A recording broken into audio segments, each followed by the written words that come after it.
The following content is provided under a Creative Commons license. Your support will help MIT OpenCourseware continue to offer high-quality educational resources for free. To make a donation or to view additional materials from hundreds of MIT courses, visit MIT OpenCourseware at ocw.mit.edu. Okay, so today, Discrete Log Contracts, which is very linked to Lightning Network. So if you didn't get the last two lectures, this might not make that much sense. But I think everyone here is like up to date on these things. So today, I'm going to talk about Discrete Log Contracts, which is a paper I wrote last summer, but it's evolved out of Lightning Network. And I'll try to sort of explain how it, hopefully you'll see the connections and how you can get from one to the other. Talk about oracles, talk about anticipated signatures, which has some fun math things, and talk about building the discrete log contracts themselves and how that'll work. Okay, so conditional payments. I guess you could call this smart contracts. Smart contracts is a pretty vague term, and it's used a lot in this sort of Bitcoin, blockchain, Ethereum world, and usually it's pretty like, a lot of times they use it as a buzzword, and it's like, oh, like I'll put my land title in a smart contract, and then I can like buy a house. And a lot of times it's used in ways that make it seem as though you don't need a government anymore or a judicial system anymore to enforce these contracts. And in the case of something like discrete log contracts, that's kind of true. Because what Bitcoin did and what made people pretty impressed was that, hey, you don't need a government to enforce the scarcity of the currency that's being created. So that's kind of cool. But it doesn't mean that you can now use blockchain technology to not need a government to enforce, say, rights to property. If you say, hey, this is my land, and I've got a smart contract that says my land is, this is my land on the blockchain, and then like an army comes and says, well, we're taking your farm, and you're like, no, it's on the blockchain, and they don't really care. So it's hard to, like, another way to think about it is the only thing the Bitcoin network can do is move Bitcoin, and the only thing the Ethereum network can do is move Ethereum. To some extent, it doesn't extend out to like, autonomous drones to like shoot you if you trespass or anything like that yet. Okay, so the simplest and I think most straightforward and maybe the most useful type of smart contract is a conditional payment, where it's basically I'm going to pay you based on some external data. So I'm going to use the example of Alice and Bob betting on tomorrow's weather. If it rains, Alice gets a coin. If it's sunny, Bob gets a coin. And we need some kind of way to get this data, right? Op weather is not in Bitcoin. And I think, yeah, bet is a word that it's weird. Like when I'll meet with fancy rich people, like who are in companies that come to the Media Lab, no, I still use the word bet. Like to me, everything's a bet, right? Insurance is a bet. Like if I buy car insurance, I'm betting Geico or whatever. I bet I'm going to crash my car, and they're like, I bet you won't. And then if I crash my car, they're like, ah, shoot, and then they give me the money. And if I get health insurance, I'm like, I bet I'm going to get cancer, and then they're like, bet you won't. And then if I get cancer, I win, and I get a bunch of money. Right. Well, so they're offset by the fact that you don't actually want to get cancer and you don't want to crash your car. And so the fact that you're betting that you will do it means that in the case that something bad happens, you get a bunch of money to defer this cost. But fundamentally, from the insurance company's perspective and your perspective in this insurance contract, it's a bet about whether you're going to do this or not. And like almost all the financial contracts you can look at as bets, like derivatives and futures and all those kinds of things. Okay, so to keep it simple for the example, there's a very limited set of outcomes, right? It's either rainy or sunny tomorrow. And we don't know that what the weather's going to be tomorrow yet, and we're going to bet a coin. Okay, so yeah, we need oracles. And I would argue that the Lightning Network script is essentially a smart contract, right? This key now or this other key later. In Lightning, however, we don't have external state, right? There's no need to query a third party. There's no need to query the outside world. All the data that is used in the channel is generated by the participants of the channel themselves, right? They're making up random keys, throwing them, sending them to each other, just so that they can negotiate over the balances in that channel. That said, they're probably exchanging something outside of the scope of the system, right? They're probably trading, I'll give you a little bit of Bitcoin and for some cookies or something like that. And there's some delivery of goods or services that's not in Bitcoin. But for the state itself, it's all internal. If we want external state, we need some way to get that external state into our system. Usually, this is called an oracle. Okay, so the simplest oracle would be 2 of 3 multisig. And there are places that do this. And it's not, I don't want to say it's like a stupid idea. It's actually quite powerful, and Bitcoin enables it in ways that you couldn't necessarily do before. But there's problems with it. Okay, so if you just say 2 of 2 multisig, where Alice and Bob both put coins into a channel-like structure where they both need to sign, and then they can say, okay, well, at the end of tomorrow, whether it's sunny or rainy, we distribute the coins. The problem is it gets stuck if they disagree, right? Also, rich players are an advantage. They can say, well, I think I'm right. I'm fine not signing to get these coins out. This works great with friends, sort of, gentleman's agreement, ladies' agreement, or shake hands. Okay, yeah, you're right, it was sunny. But Bitcoin is the currency of enemies. So you want a third party to decide in the case of conflict. There's a lot of actually interesting sort of game theory things here, where people have tried, I've seen I've been to talks where people are like, yeah, you don't need an oracle, you just, agree on it without any outside influence. And there's some fun things, some fun attacks where you can basically say, okay, Alice, it rained, you win, but I'm not giving you the money, and I can't get my money back either, but here's what I'll do. I'll sign a bunch of time-locked transactions, and if you want a little bit of your money, you can take it right now. If you want more of it, you just have to wait weeks, months, years. And then Bob can say, okay, it's up to you, right? How much of your money do you want back? You can wait. And so you're playing off the time value of money kind of thing. Anyway, so I have seen many things where it's you don't need an oracle, just have these two parties agree in game theory, hand wave. But I have never been convinced by them. Ultimately, if we're in a bet and we don't trust each other, we need some arbitrator to decide the outcome of the bet. Okay, so you have a third party, right? You say, hey, we're going to bet on this weather, and if there's a dispute, we nominate Jeff over here, and he's going to be the one that decides whether it actually rained or was sunny in order to determine who gets the money. Okay, so you have 3 keys, right? You've got Alice and Bob, who are in the bet, and you've got, that was an L, I thought, Olivia, who is the oracle.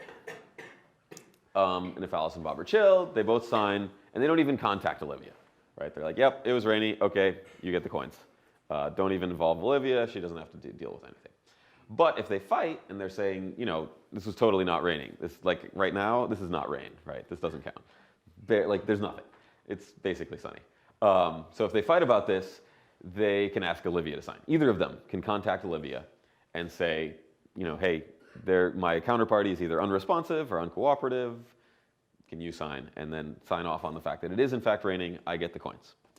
The problem is, let's say it's sunny, and then Alice tells Olivia, hey, it's Alice. Hey, it's Alice. Say it's raining, and I'll give you 0.8 coins, right? I'm not supposed to get anything, but give me 0.2, you get 0.8, win-win for both of us.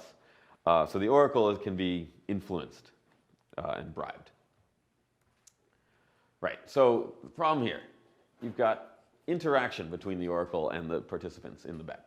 2 of 3 multi-sig oracles, they see every contract, right? The contract itself is essentially not a smart contract really anymore, because Olivia has to know the legal-ish looking terms of the contract, right? Olivia, the oracle, has to say, okay, in what case do I side with Alice? In what case do I side with Bob? It could be programmatic, but it could also just be a sheet of paper with a bunch of text on it, and Olivia's an actual person and determines based on that, right? So this is just sort of a custodian arbitrator kind of thing. It's not that cool, high-tech cryptography kind of thing, really.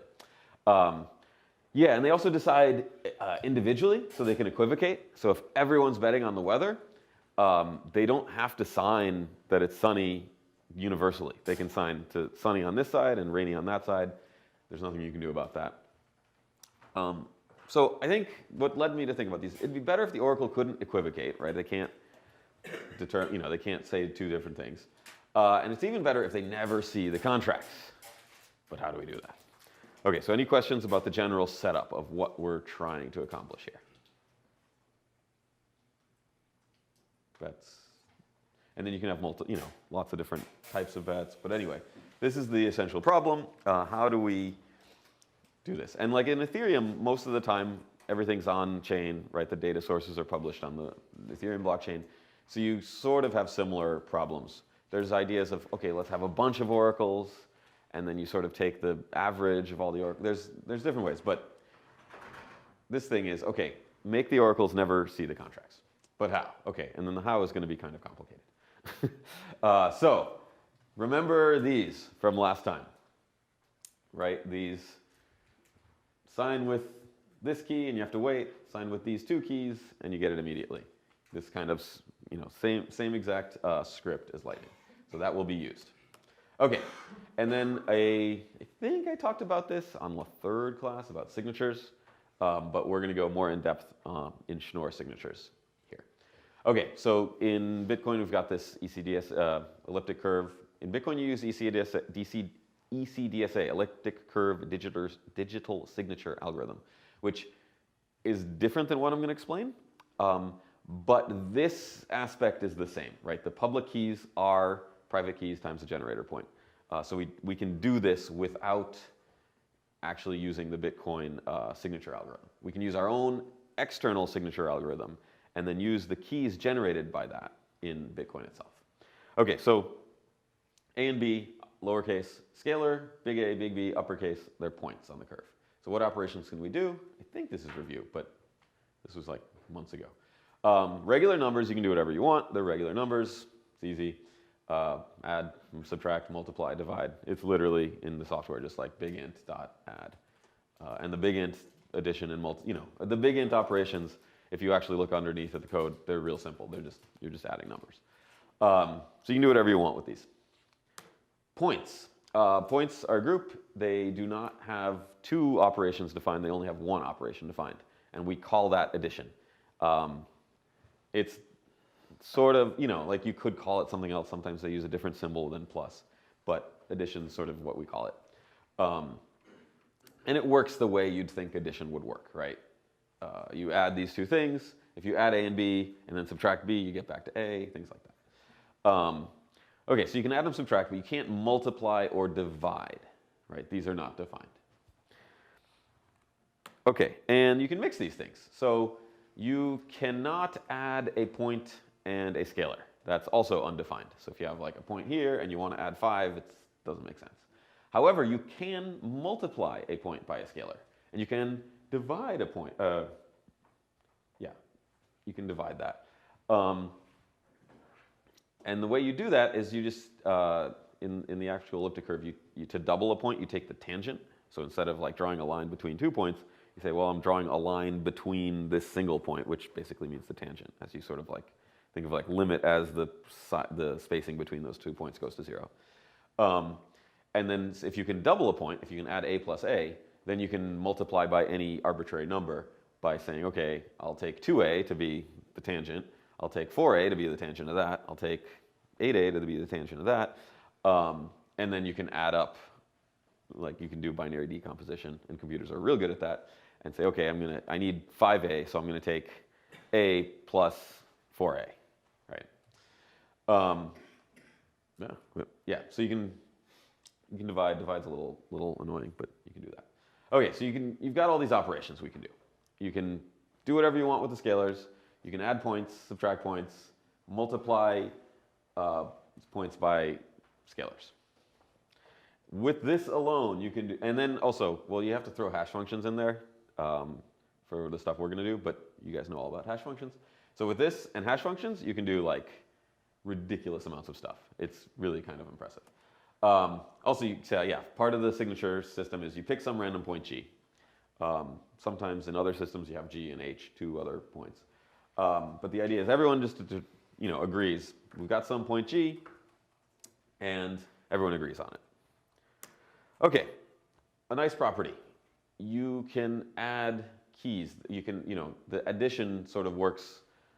Addition in the scalar world works in the point world as well, right? So if you have a times g plus b times g, and that's a point, that's equal to a plus b times g, also going to be a point.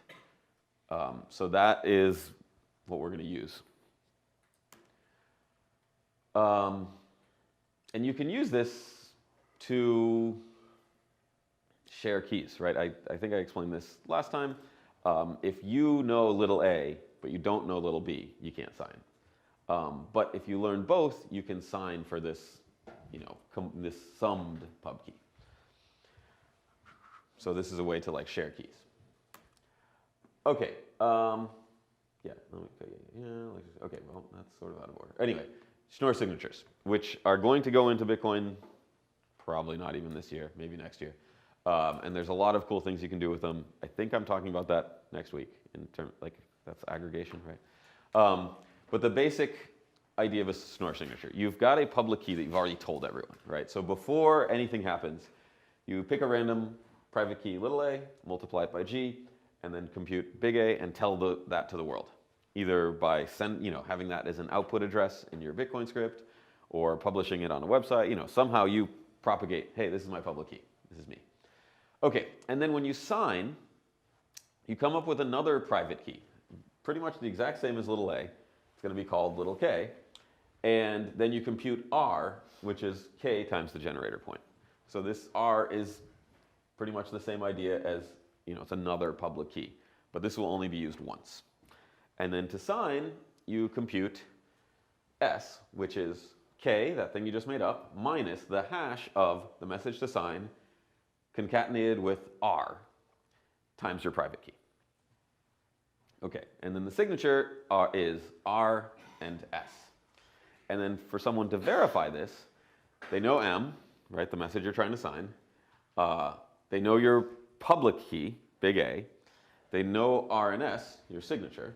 And what they do is they just multiply both sides of this equation by g, right? So you can do that, and same as regular math, multiply both sides by the same thing. So they can't verify this because they don't know little a, they don't know k. But if you multiply it by g, well then you get s times g equals k times g minus this hash times a times g. Well, that is just your public key, right? This is r, and this you also know because they gave you s, so you know g. So you know s times g. So that's how you verify. And it's like there's all sorts of proofs about why you can't forge these and stuff like that, but it sort of makes sense, right? If you're trying to forge a signature and you say, hey, I'm going to solve for s, right? Well, I can't solve for s directly because I don't know little a, I don't know k.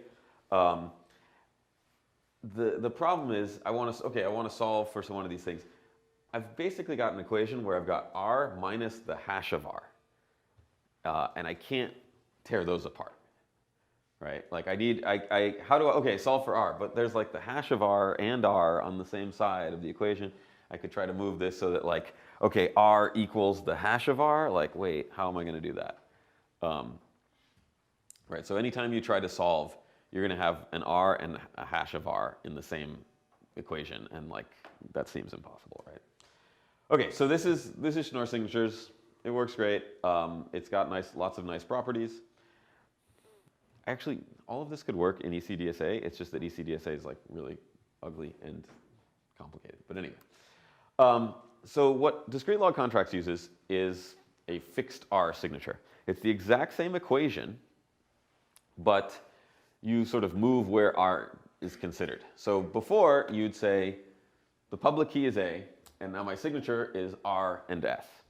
Now we're just going to say, okay, make the public key A and R, 2 points, and make the signature just S. So same equation, everything's the same. It's just that you generate K at the same time you're generating A, and publish both A and R as your public key. Right? No problem. Okay. The problem is you can only sign once. That's why you don't usually do this. There's no size difference, right? It's like, okay, well, your public key gets twice as big, and your signature gets half as big. No net gain. But you can only sign once. And why? Okay, it looks kind of scary, but it's actually not too bad. So the idea is I have an A and an R, and those don't change, right? So I have a little a and a K, and those don't change. But I'm signing two different messages. So the idea is I have signature 1, S1, which is K minus the hash of message 1 concatenated with R times my private key. Signature 2 is K minus the hash of message 2 in R times my private key.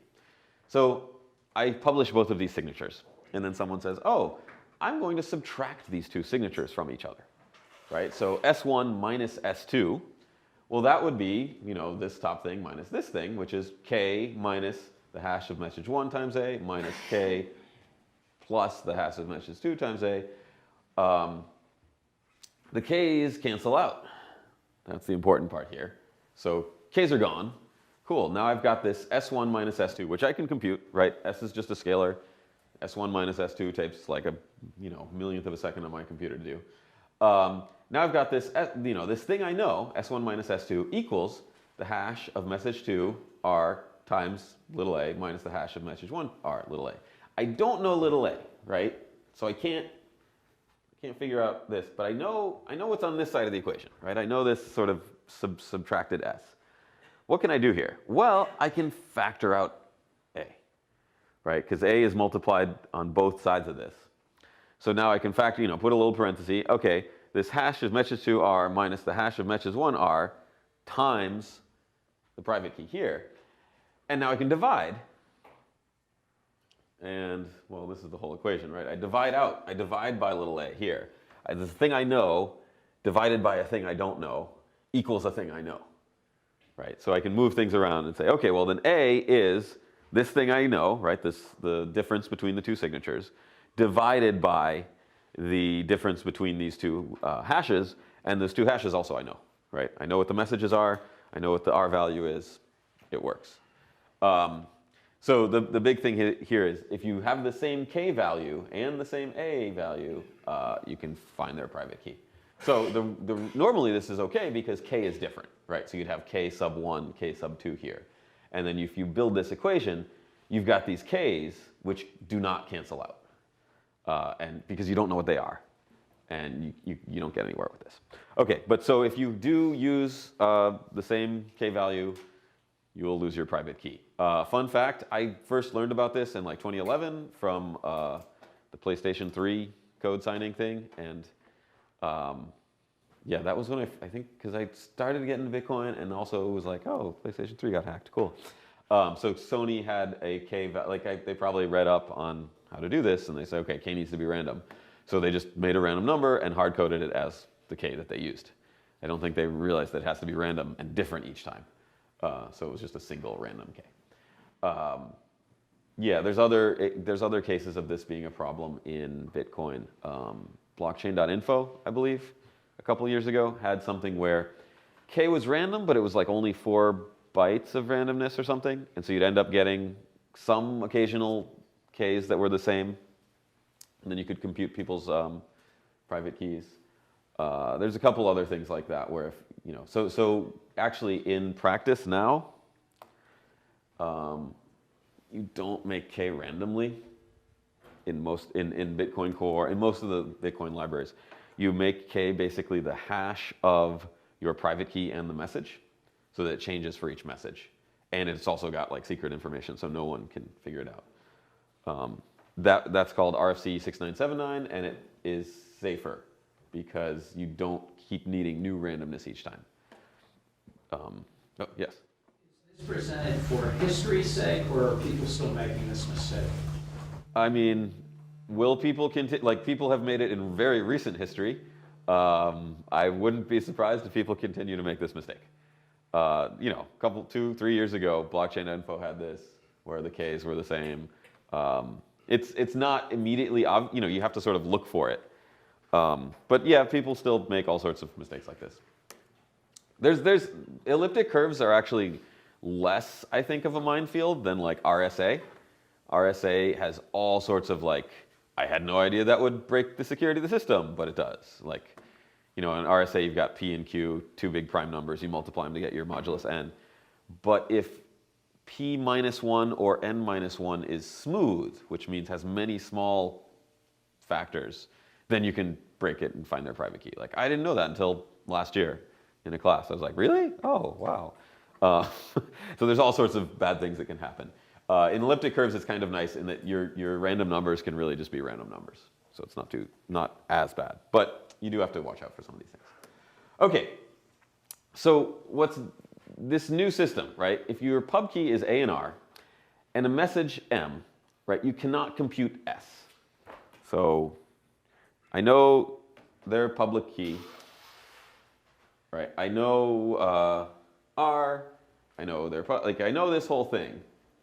I can't compute S, right? Because S is in terms of K and little a.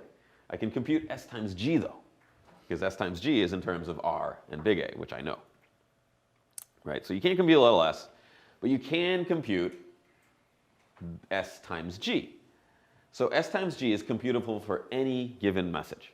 So if someone publishes this new type of pub key, A and R together, I can say, okay, well, what'll it look like if you sign the message Sunny, right? If you just take the word Sunny, stick it in here, concatenate it with the R value, you already told me, hash that, multiply by your pub key, and then subtract that from your R value, I'll get a point on the curve, and I can compute that. And I can compute that for any M I care to throw into this equation. So this is kind of neat, right? I can compute a point on a curve for any message that you have not yet signed. And then the signature itself would be S. This sort of is looking like a key pair, right? So this is an unknown scalar, right? I don't know what S is, but I can compute S times G. This is a public key, private key, right? This is the exact same setup. So now we can use this for a third-party oracle to sign messages, and then when they sign the message, they're revealing a private key to a public key you've already computed. So when I was making this, I definitely didn't start with Schnorr signatures and do this. I had my own crazy scheme, which had like all these different equations, and like R was multiplied by this other hash, and there was all these things, and then I was talking to people, and eventually I was like, wait, you don't need all this. This is just a Schnorr signature where I've already know R. So, okay, this is much nicer. I don't have to write this whole crazy proof and stuff. Okay, so we can use this. So we can use Olivia's signature, S, as a private key in our transactions. And we use S times G as a public key. And then we can also do the fun stuff where we mix with Alice and Bob's public keys, right? So I can say that Alice's pub key plus S times G is the public key for this contract. And Alice's private key plus S is going to be the private key for this contract. So I can say, what we can do is we can say, okay, I'm going to compute an address where it's your pub key plus the signature of this oracle signing the word Sunny times G, and that's the pub key for Alice's Sunny pub key, right? Alice can only spend this if the oracle signs the word Sunny and she has her private key. If the oracle signs the word Rainy, Alice doesn't know how to, learn the private key. Any questions about that part? Make sense? Okay. So this is kind of cool. So what you can do, so quick recap, Lightning, you use the mechanism where you're adding these keys to revoke old states, right? You say, okay, if I give you this key, you can now spend it immediately. If I give you this key, you can now spend it immediately. So we enforce that with the most recent one is like the OK one, because if I broadcast one of these old ones, you can immediately get it. In discrete log, I switch it around a bit. I say, it looks like a channel. We both put money into here, and then we build 3 different transactions all at the same time before we even do anything. Before we actually fund this, we build these descendant transactions. And the idea is that the public keys in here, this is Bob's public key, but it's also got the sum of Bob's public key plus the oracle's signature of the word Sunny.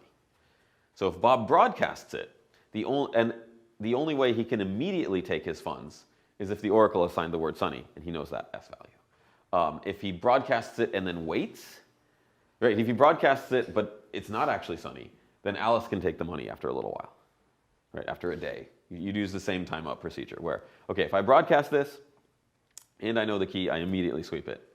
If I broadcast it and I don't know the key, my counterparty can take everything after a day. So yeah, all states are created at the start. The validity is determined by the non-interactive Oracle signature. So the Oracle signs cloudy, which is, yeah. And now either party can broadcast the cloudy transaction and then take their money immediately. If anyone tries to, broadcast, so if, for example, if Alice tries to broadcast rainy at this point, the Oracle has signed the word cloudy. They're not going to sign the word rainy. If they do sign the word rainy, they reveal their private key. So if Alice broadcasts this, her money's stuck. She doesn't actually have this key. And then Bob just waits and then takes all of Alice's money. But you know, from the network's perspective, you can broadcast any of these transactions, but you don't want to because you don't know the key. It's not your funds. Okay, so yeah. The waiting piece, how does that, so if, in the case where it's cloudy, but Alice signs the rainy key. Alice broadcasts the rainy transaction, yeah. Alice broadcasts the rainy transaction, it doesn't have the proper signature from the Oracle. Yeah. And you just wait because you know. Then Bob just waits, because Alice's money, it's sending to Alice's public key plus the Oracle signature public key. And Alice can't sign with that, right? She knows her private key, but she doesn't know the Oracle rainy private key. So she can't sign with this to take the money. So the money's just stuck here, but it's got that timeout period, right? It's Okay, so before there's a timeout. yeah. So wait, did I have it here? Yeah, it's the same script, right? It's in Lightning, it's pub R or pub T and time, right? There's a revocable one and a timeout one.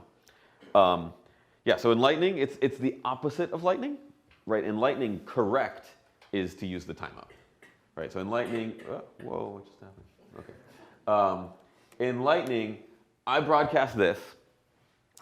I have to wait, right? It's Alice's key that then takes a day, and then I can sweep it. That's the correct thing that happens. If I broadcast this, Bob can immediately take it because I've already given him the private key. It's the opposite in discrete log contracts, where if I broadcast the wrong thing, it's just stuck forever. I'm never going to be able to get it, and then my counterparty can get it after a day. If I broadcast the right thing, my counterparty can still get it after a day, right? So if Alice broadcasts this, Alice has to immediately, spend this because this Alice 5 Bitcoins is also Bob's after a day. So she needs to say, okay, I'm going to broadcast this and then immediately sweep the funds to my own regular address. So what's nice is that's like a better timing model. Anyway, so in cases of fraud, the recoverable key can be used, have the key revealed. So that's in Lightning, right? In Lightning, broadcast the most recent. There is no pub R, right? No one can sign this because you haven't revealed it. And then the timing happens instead. So you broadcast your most recent state, you wait a little while, and you don't actually have any rush. You know you've never given pub R away, so you can just leave it. And then time elapses, so maybe the timeout is 1 day. You don't have to spend it after that 1 day. You can leave it for a week or a month, and then later spend it, because you're really sure your counterparty's never going to get this private key. So that's the way Lightning works. In discrete log contracts, however, the timeout one is the incorrect one when you publish the wrong transaction, right? Pub R is the Oracle signature plus the Oracle's signature plus your own private key.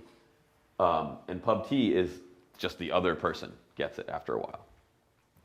So you should be able, if you publish the right transaction, you can immediately spend it. If you publish the wrong transaction, you'll never be able to spend it, and your counterparty will tomorrow or next week. So it's kind of a nicer model, I think, because in Lightning, you have to be watching your channels. In discrete log contract, nothing bad can happen if you go offline. So that's really nice, right? In Lightning, you have to watch for fraud.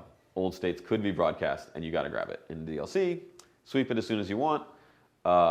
It's easier. You have the software do both at the same time. There's no surprises. So for example, in Lightning, this is the current state, right? Alice has 9 coins.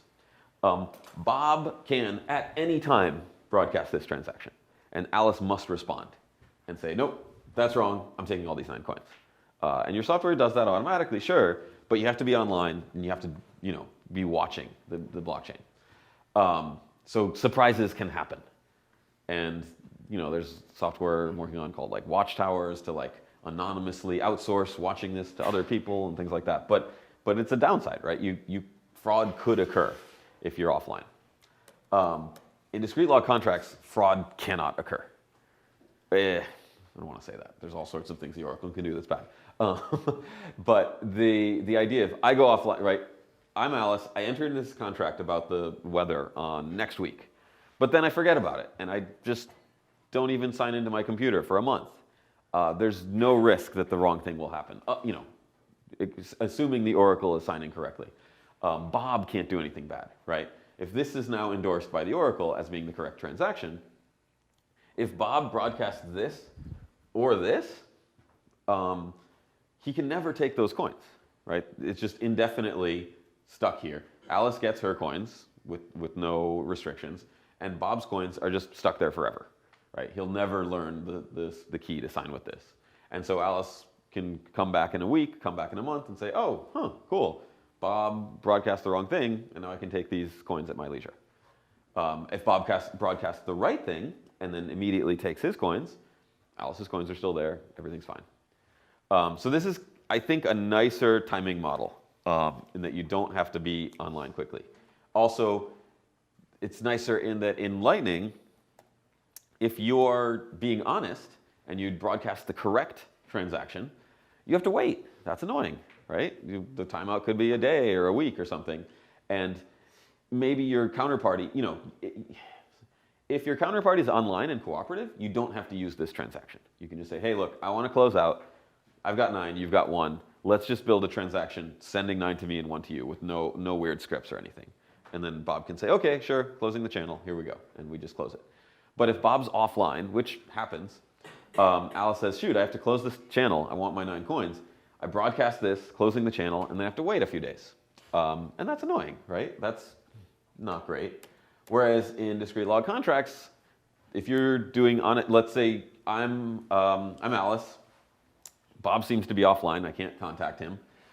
I say, okay, Bob, you're not there. Fine. Well, it was cloudy. I broadcast this. I immediately take my 5 coins. Don't have to wait at all.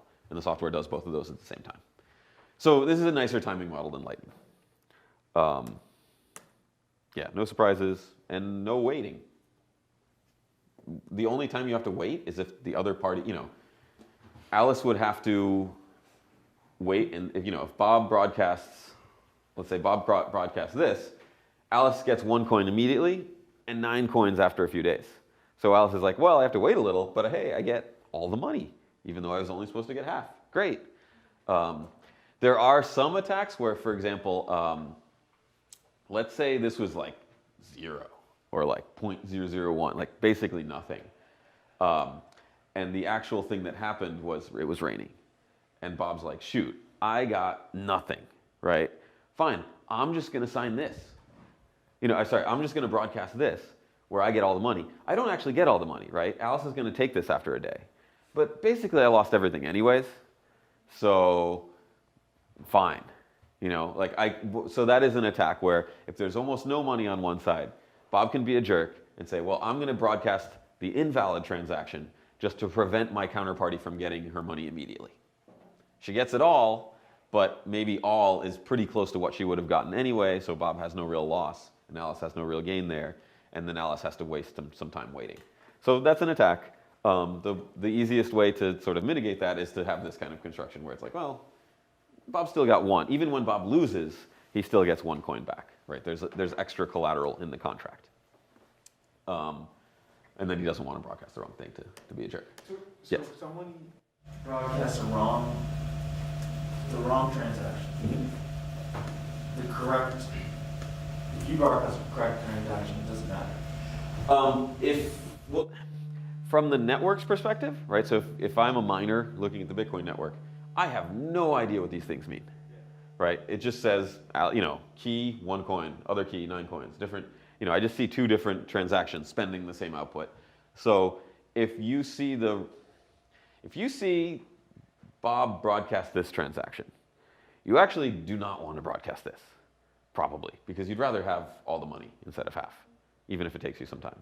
But if you have, you're saying, okay, I'm Alice, I broadcast this, and then Bob broadcasts this right after. You're like, oh shoot, that's a much better transaction. But you don't know which is going to get in because the miners have no idea what's going on. I think it's starting to be that you get your money.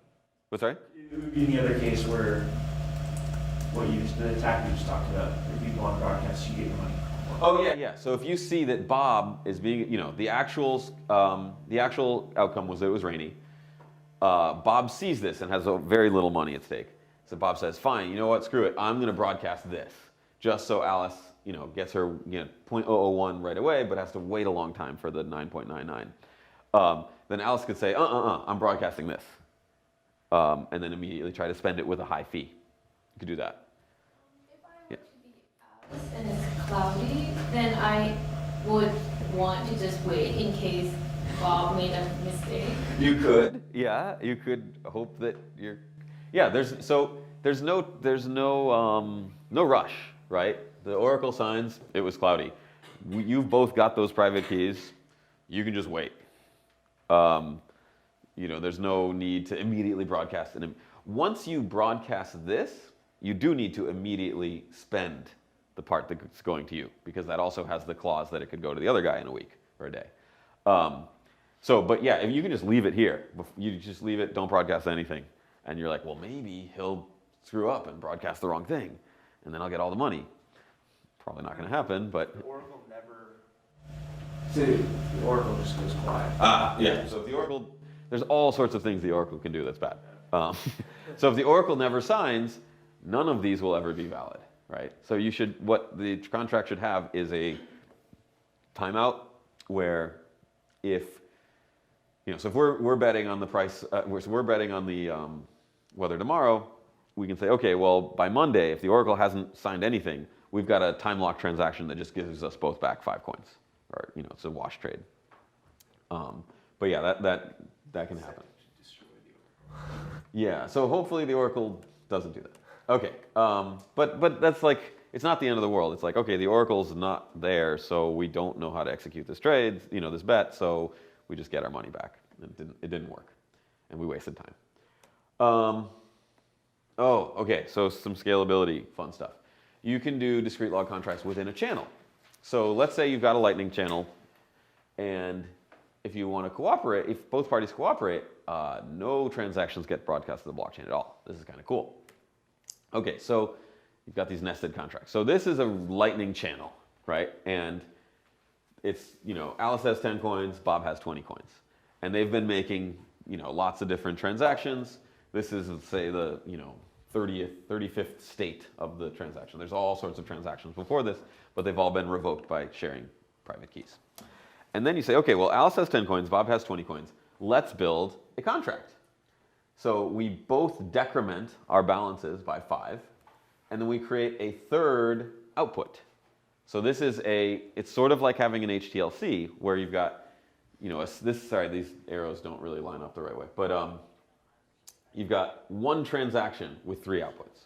Alice gets 5 coins, Bob gets 15 coins, and a new 2 of 2 multisig gets 10 coins. From that, you build 2 different, I should make colors or something. Yeah, these are 2 different transactions. This is all one transaction, sorry. So from there, you say, okay, we're going to build a discrete log contract that's an output in the channel.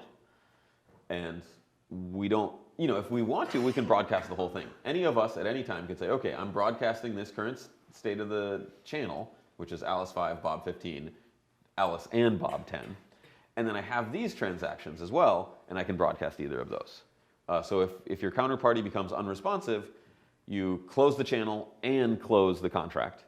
But if the counterparty is cooperative, then the Oracle signs, okay, it was rainy, this now becomes valid. Both parties agree, yeah, Alice won 9 coins. Bob can be a jerk and just be unresponsive, and then Alice is like, all right, fine, close the channel, broadcast this transaction, take the 9 coins. Alice has to do 3 transactions in a row to do that, but if there's 9 coins, that's totally doable, right? This to close, this to finalize the contract, and then this to sweep the money to herself before Bob tries to get it. But if Bob's cooperative and says, okay, yeah, you won this bet, and also we keep doing these contracts, we keep betting with each other. This is the only valid one. The other one I'm not going to broadcast, I'll never get the money. And then we say, well, Alice got 9, Alice got +9, Bob got +1. We just make a new state of the channel, right? So this was the old state, 5, 15, 10. We went up a level. And now the new state is Alice gets 14, Bob gets 16. And then we revoke the old state. So the contract was built, all the different terms of the contract were built. One of them became known to be valid, and then they basically deleted the whole thing, and they never touched the blockchain. Right? This was all descendant transactions within a Lightning channel. And now we've got our new balances. So we can keep doing this. We can have like 5 of these at the same time and then keep sequentially making all these contracts. What's nice about this is no one ever sees anything. Right? Alice and Bob know that they were betting on the weather. Nobody else can see that they were making a bet at all. Right? There's no transaction that goes onto the blockchain. In the worst case scenario, a transaction does go onto the blockchain, and if you see this get broadcast, the thing is it's still not clear that it was a contract. It could be a channel within a channel, and there's reasons to do that. You could say, okay, this is our cold channel that we keep all the keys offline, and this is our hot channel that we keep transacting very quickly. And we can do things like that. So there's reasons to do this. But so the scripts themselves, if you broadcast the transaction, look exactly the same as Lightning. It's just key A and time or key B. So this is kind of cool, I think. Okay, other cool things you can do. You can split the R value into an exponent and a mantissa. So it's hard to explain. Okay, so let's say I did the example with like sunny and rainy, right? But in practice, I think people are going to use this for like futures contracts, where there's like a bunch of different prices. So you could say, okay, the price, we'll put the price on this axis. Price is $1, $2, $3, $4, $5, for example. And then, Alice gets money here, Bob gets money here, and it can be like that or something, where at $1, Alice gets all the money. At $2, Alice gets most of it. $3, Bob gets most of it, or half and half, things like that. What might happen is that there's like knock in and knock out, where if the price is 6 or 7 or something really high, well, all the money goes to Bob. That's just how it is. And like you're not even sure the order of magnitude. So it might actually go, 1 and then 10. Like there might, how do I do this? There might be like orders of magnitude where, okay, the current price of something we're betting on is $20, right? So we actually only care about the range from $10 to $30. We only care about, and then like $20, it's Alice and Bob get 50-50. We might not care about what happens if it's 0.1 cent, or what happens if it goes to $5,000. We don't care. Or we care, but the thing is, if it goes to $30 or $5,000, the same outcome happens. So what we can do is we can say, okay, instead of just using one R value, where the oracle signs the price, and we have to compute messages for all the different prices, and compute S times G for all the different prices, they can say, okay, well, we've got R exponent and R mantissa. And mantissa is a weird word for the thing that's behind the decimal point. So then so exponent, you can just say, okay, well, it's either 10 to the 1, or 10 to the 2, or 10 to the 3, or 10 to the 4. And I'm going to have an R value for that, and I'm going to produce an S times G for that. And then the mantissa could be, like 1, 2, 3, 4, to 9, something simple like that. So in some cases, so for example, in the case of 10 to the 2, 10 to the 3, 10 to the 4, we don't care about the mantissa, right? If the exponent is 10 to the 2, 3, or 4, then Bob gets all the money right away. And if the exponent is 10 to the 0, then Alice gets all the money. We don't have to involve the mantissa at all. But if the exponent is 10 to the 1, then we actually care. And we can just add the points. So we say, okay, SG equals R 10 to the 1 minus the hash times A. And then this is SG exponent. And then SG mantissa is R, 3 minus the hash times A. And then we can just add these 2 points. So we say SG exponent plus SG mantissa equals the contract, SG contract. And that's what we put in our contract for the keys. That way, we need the oracle to sign that the exponent is 10 to the 1 and the number, the base is 3. Okay, it was $30. So that way, it's a little extra data for the oracle to sign, but pretty small, right? An extra 32 bytes. And then we can potentially save on a lot of these extra transactions out in areas that all end up being the same result to us. Any questions about that? Does that sort of make sense? It's an optimization, right? You don't have to do it, but it can lead to a lot less data. Yeah. So for the mantissa, the 1, 2, 3, 4, Yeah. is that talking about a specific decimal place? Yeah. Well, the idea is the actual number is going to be R mantissa times R exp, or 10 to the R exp, right? So if the number was 20, you say, okay, 10 to the 1, our exponent is 10 to the 1, our mantissa is 2. If the number was 5,000, you say, okay, 10 to the 3, 5. And then you just release both of these. And they're independent so that the 2 users can use them independently. And the most likely case is we don't care about the mantissa, we only care about the exponent. So some of our bets only deal with the magnitude of the price. You could also do bets where you're only dealing with the mantissa, but that seems kind of silly. Where it's like, I don't care if it's $2 or $20 or $200, but anyway, if the first digit of the price starts with 2, is 2, I win. You could do that, but probably not as useful.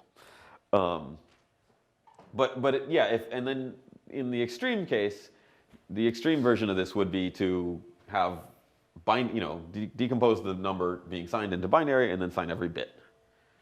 And then there's only 2 signatures possible for every bit, and then the users can sort of combine these things in any way they want. More signature data, but gives the users a lot of flexibility. Okay. Multi-oracle, another thing you can do. So the problem is how trustworthy are these oracles?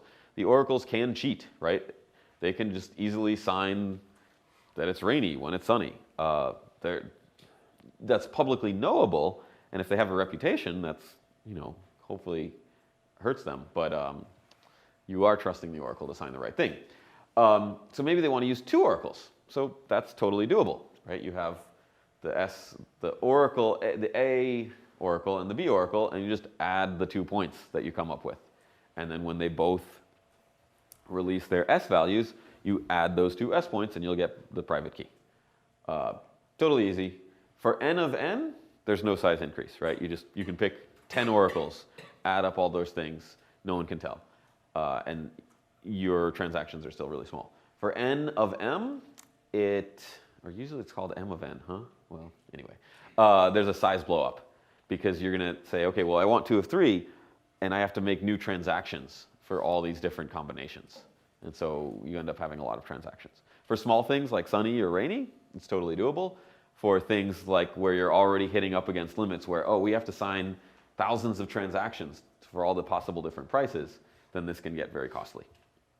Another downside to this is if they sign different things, you get stuck, right? So if we say, okay, we're going to use Thomson Reuters Oracle and Bloomberg Oracle, and we're going to use their price of oil, and then one of them signs, it's $50.03, and the other signs that it's $50.05. Shoot, we can't, we just use the same value for all these SG points to build all the the combined points. Now we don't have a match, so we cannot build the private key that we were looking for. So this contract either reverts. So that's another reason why you might want to decompose it this way. You could have a construction where you say, okay, we're using Bloomberg and Thomson Reuters, but for Thomson Reuters, we're only using the exponent. And for Bloomberg, we're using both. So the idea is if there's a case where the exponent is different between Bloomberg and Thomson Reuters, our contract fails. But if the case is their exponent is the same, then we just go with the actual, precise price from Bloomberg. So in case Thomson Reuters gets hacked and they say, oh, the price of oil is, $50 million a barrel, and that could cause contracts to go the wrong way, then that's sort of a safety catch on there. So there's all sorts of things you can do like that. I don't know how this will actually work out. Will there be lots of different oracles? My guess is no.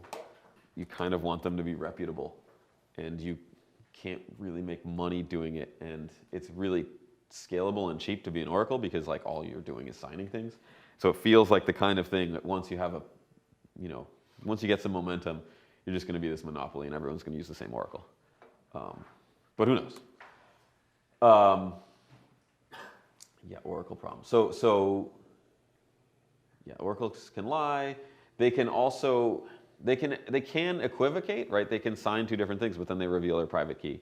So you might want them to post coins on the blockchain with their A, that's got their regular public key, A, so that if they ever do sign two of the same message, then they lose their money and everyone can try to grab it. Yeah, what are the other things? Oh, I was going to talk about novation.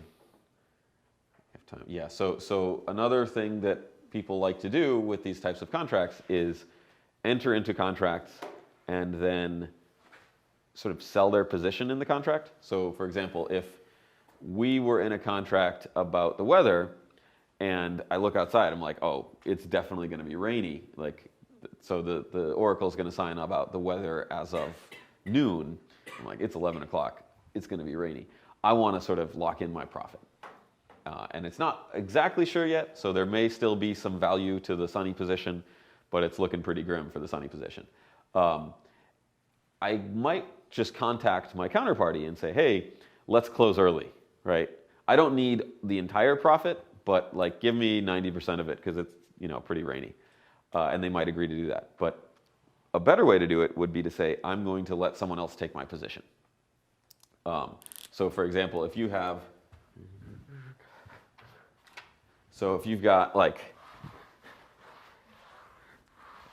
Alice and Bob are in a contract, and then there's Alice gets 9, Bob gets 1 for sun, and then Alice gets 1, Bob gets 9 for rain.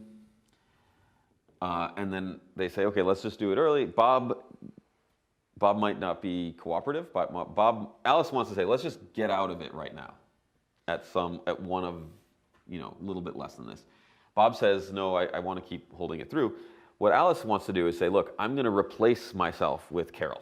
Alice finds some other person, Carol, to now have a Carol-Bob transaction where it's the same exact contract. So it'd be Carol 9, Bob 1, and Carol 1, Bob 9 for sun and rain.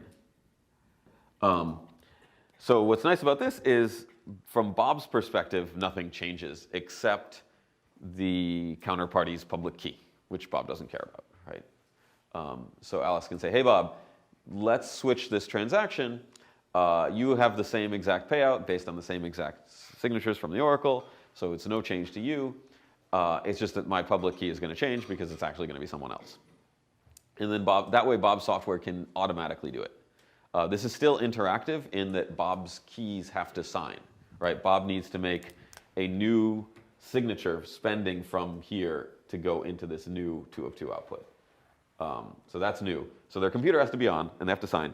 But you can make the computer software do it automatically because there's no user interaction needed in that it's like, hey, your position didn't change. And then probably put in something where Alice pays Bob a little extra, right? Alice gives Bob $1 or $2 to incentivize him to leave his computer on to collect fee. You know, essentially it's like, oh, if I leave my computer on and my counterparty wants to novate and switch with someone else, I might make a buck and my position doesn't change. So cool. So that is doable.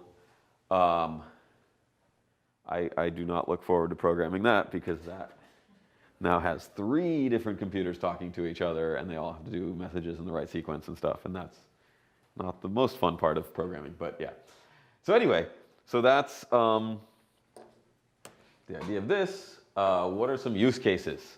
I can think of some, but there's all sorts of other ideas. I think it can be pretty useful. You could do currency futures. So I think one of the biggest would be dollar futures. So right now in CME, I think, or CBOT, or one of those Chicago kind of places, or both of them, you can do Bitcoin futures, which are dollar-settled Bitcoin futures, right? So you get a bunch of dollars based on the price of Bitcoin. Yeah, so like you can say, I want 10 Bitcoins for delivery on next week. And then you don't get the 10 Bitcoins, but you get however many dollars those 10 Bitcoins are worth based on some exchange price that they agree on. We're going to use the average of these different exchanges and stuff. With DLC, you could do sort of the inverse of that, where I have Bitcoins, I enter into a contract where I have dollars being delivered. Or sorry, I have Bitcoins, the dollar value being delivered. So the idea is I have $10,000 worth of Bitcoin being delivered to me on Friday. So if the price of Bitcoin goes up, I get fewer of them. If the price of Bitcoin goes down, I get more of them, such that the amount of Bitcoin I receive on Friday has a value of $10,000. And that's a pretty straightforward discrete log contract to build, right? You just need to know the price of it actually ends up being a lot easier to think of Bitcoin as the main currency and then dollars as the asset being traded. So you sort of want to know the price of a dollar in Bitcoins, or how many Satoshis a dollar is worth, and then you build your contract from there. And so if the price of a dollar goes up, you get more of these things. So one side will say, okay, I've got $10,000 worth of Bitcoin coming on Friday. The other side basically says, I get whatever's left in this contract. And that other side is essentially like a more volatile Bitcoin. So if the price of Bitcoin goes up, great, also you get more of them. And if the price of Bitcoin goes down, you're really screwed because your Bitcoin's worth less and you lose most of them. But I feel like people will want to do that. Like there will be people who are like, cool, double volatile Bitcoin, where do I sign up? And there's also going to be people who are like, I think Bitcoin is cool, but I want to anonymously and trustless except for the Oracle, not so trustfully short it, right? I want to say, okay, I sort of don't have a Bitcoin position anymore.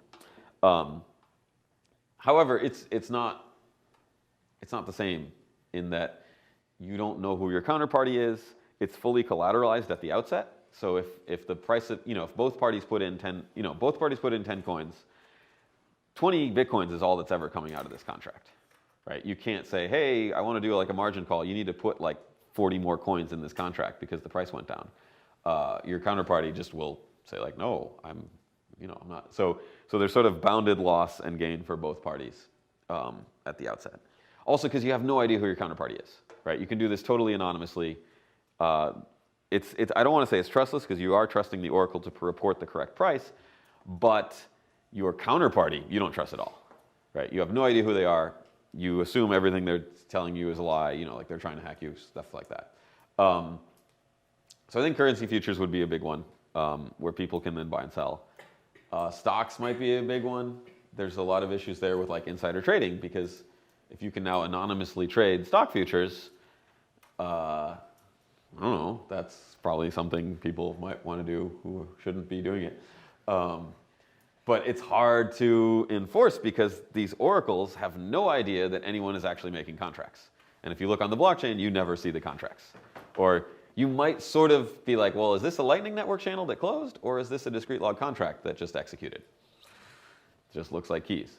You can't, that's an important point. Even if you're the oracle and you know what you signed, the fact that you're adding these 2 points means that unless you knew the original Alice key, you wouldn't be able to tell, that's Alice's key plus my key, right? Because you don't know what Alice's key was. It never existed independently or Alice and Bob knew it, but you didn't as the oracle. And so the oracles won't know what, contracts are being executed, even after the fact. You can, however, prove that you used, if you want to, if you're Alice, you can say, hey, this was my contract, I can show you all the terms, and you can prove it by, signing a message with the Alice private key, and then also showing that it's, this was my public key, and I added it to the oracles thing. Yeah, commodities, sports, there's all sorts of fun things you can do with it. It's pretty general, conditional payments based on any number or element from a predetermined set. Cool, so any questions about this? Yes? Public policymakers wanted to see into this, they absolutely couldn't. Settled in crypto. You could talk to the oracles, because they'll probably be publicly known entities. And so you could say, hey, oracles, don't sign messages. I mean, yeah, but the actual counterparties A and B, if it's like OTC, if it's just Alice and Bob sort of talking to each other, hey, let's build this contract. We both trust Bloomberg. Their prices are correct. You can't see that this happened at all. Bloomberg has to, so some oracle, someone somewhere has to be saying, look, I'm going to sign the price of oil. That's it. If they disagree too, right? Oh yeah. So yeah, most of these transactions never happen. If Alice and Bob see that the oracle signed, they don't have to actually broadcast it. But they do need the oracle's public key first to build the contract. You could try to regulate public oracles, but that seems like. Assume Bloomberg's regulated. Assume that. Yeah. But so the question is Somebody sitting in the Cayman Islands who's got a software program that grabs the Bloomberg feed. Yeah.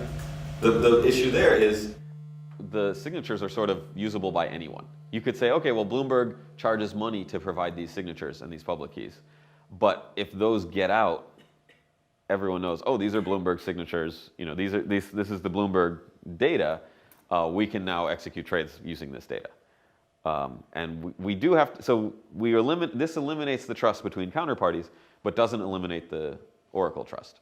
But the thing is, the oracle trust is sort of the easy problem, right? There's not too many cases of, if you have some OTC contracts and you say, oh, we're using the price according to Bloomberg or the price according to the Wall Street Journal or whatever, generally that works. So what you could do is, I think the place that people will try to regulate is the matchmaking area, where if it's OTC and Alice just calls up Bob, and Alice is in the Cayman Islands and Bob is in British Virgin Islands or whatever, or are those the same thing? I don't know. They say, hey, I want to short oil. Oh, I want to go long oil. Okay, and we just build our contract between our two computers, and Bloomberg has no idea we're doing this. No one else in the world has any idea we're doing this, and we have this smart contract. But in most cases, people will not know who they're wanting to trade with, right? They want some kind of exchange where we can meet and say, hey, I want to short Bitcoin. I want dollars. And someone says, oh, cool, I want double volatile Bitcoin. Let's meet and let's make this a contract. Those exchanges will probably be more regulated, I guess. You could sort of say, hey, we need you to KYC all your exchange participants. But even then, like, if you wanted, so similar to altcoin stuff now, you could say, I'm operating an exchange out of wherever. And you can't operate an oracle out of wherever, really, because people won't trust it. But you could say, I'm operating an exchange out of Hong Kong. We don't KYC anyone. Maybe we'll get shut down in a year. But anyway, you can use the Bloomberg data feed and enter into these contracts. So yeah, it makes enforcement hard. Yes? It strikes me that the whole here, from the public policy side, is that oracles are semi-regulated, and there's been tons of fraud in oracles for hundreds of years. Really? Oh, massive. But they seem so. You trust too much. And you're a Bitcoin core developer. Yeah, I just figured that the financial system figured that out, so just whatever. No. Massive, loads of fraud, lots of years. I used to run the commodity futures trading machine, so gold, currency, interest rates. So was it that the spot market itself was being manipulated, or the spot market says the price is $50, the oracle says it's 80? Like what the oracle is publishing, because you're long or short a position. But then wouldn't you just sort of sue people and say, hey, look, this oracle was wrong. Like, obviously the spot price was this. It's not as... It's often hard to say what is the spot price. Right. And sometimes you can manipulate it. But besides, it seems like the holes here is not so much around the oracles, which there could be big holes. Like somebody could just become an aggregator of the oracles because the CME takes 4 prices, but somebody sitting in the Cayman Islands could say, we're going to just take the same 4 prices right keys. And it would be in crypto settled. If it's fiat settled, there's probably more ways to get to the on-ramps and off-ramps through the banking system. And that's why you're seeing a lot of exchanges having a hard time getting basically deposit accounts at banks. Yeah. Because the banking regulators around the globe are trying to regulate the on-ramps and off-ramps, but it's harder for crypto to crypto exchange. Yeah, crypto, just start a computer. You've got it. You don't have to ask. Yeah. And, you know, it's sort of over-the-counter Cayman Islands aggregator of oracles. And somebody could do single stock futures are like banned in this country, so. Really? Single stock futures. Well, options aren't, right? So, oh, I didn't say, you want to make options contracts with this, you just don't give the data to one side. It's basically the same construction, but like now Alice has the option to broadcast a transaction and Bob doesn't. But so you could make options with this, or futures, I mean. You're not trying to subvert public policy norms. This could be a great technology, or do you think that it's only useful for subverting public policy norms? I think it has both use cases. One of the big ones will be sort of similar to Bitcoin, where it's like, hey, I can do these things that maybe I'm not, you know, people don't want me to do. And in some cases, they don't want me to do is just like scale in terms of like, okay, I'm some guy in like Thailand and I want to go long Apple, and probably you can legally do that. But if you've got like a couple $100 and you're in some random country and you want to, you know, go long, some U.S. equity, that's not really feasible, right? Maybe you can open accounts, maybe you can try to open a foreign account. Like there's a lot of friction. And so with this kind of thing, it's like, hey, we've got, you know, Bitcoin. I trust this price oracle. Okay, I'll do it with like, you know, a couple $100 worth of Bitcoin. That said, there's also cases where it's like, okay, I work at Foxconn in Shenzhen, and I think the Apple iPhone 11 is not going to be any good, so I'm going to short Apple using this kind of technology. So there will be good and bad things. You could also, it could also be useful in cases between actual, regular, legal, Wall Street-y kind of people. Maybe not where. Then it's good where you've got like not a lot of trust between your counterparties, but you do trust some kind of oracle feed. And the other thing is, like, I've talked to sort of Wall Street-y people, and they don't really like it because they're like, wait, there's no leverage, right? You have to put all the money you're going to get in at the beginning. And they always want to have it like super leveraged. You can crank up the slope, so you can say, okay, we both put 10 Bitcoins in, but a small difference in price, right? So like a 5% movement in price will like make all the money go to one side or the other. So we hit the knock in and knock out really soon. So you can do that, which is kind of like leverage, but fundamentally it's, you know, only the Bitcoins that go into the contract come out. So yeah, I don't know how this will be regulated. I'm working, there's a company in Japan who's interested in building this technology. There's like it's a brokerage that's making this stuff. I'm working on it with some other people. We'll see. I don't know how it will be. Maybe people won't like it. Yeah. I mean, it seems to me like that's one of the big things that Bitcoin is missing. Is if the financial system is for distributing risk and distributing risk. Right now, you don't really do that with Bitcoin. It's kind of just transactions, right? Yeah. So I think it'll be cool. Logically, like kind of the next step. Yeah. Oh, I think this will be cool. I think people would use it. I just, you know, it's a lot of work to program, and I don't have enough time. But there's other people starting to get. I don't know. It's weird. It's sort of like Lightning was like 3 years ago, and some people were like, oh, cool, and then eventually people are like, oh, this is a really big deal, and let's all work on it. And it might be the same with this, where like no one really cares, and then eventually people will be like, oh, hey, we should build this and like use it and start companies and things like that. So hopefully people will get into it. I think it's a pretty nice construction for these kinds of things. It competes. There's things like Augur, which is, I don't think is the best idea. It has like the Augur. The idea is the Oracle is sort of everyone, and like everyone votes on what these outcomes for different things were. But yeah, I don't know how far along they are in terms of their software. But that was also like 2 or 3 years ago. And this could be applied more broadly, like where anytime you have Ethereum type smart contracts or something where you want some external oracle who then can like sign things. And then you can use it in a way where the oracle's signature doesn't show up after the fact. So anyway, any questions? Sounds good?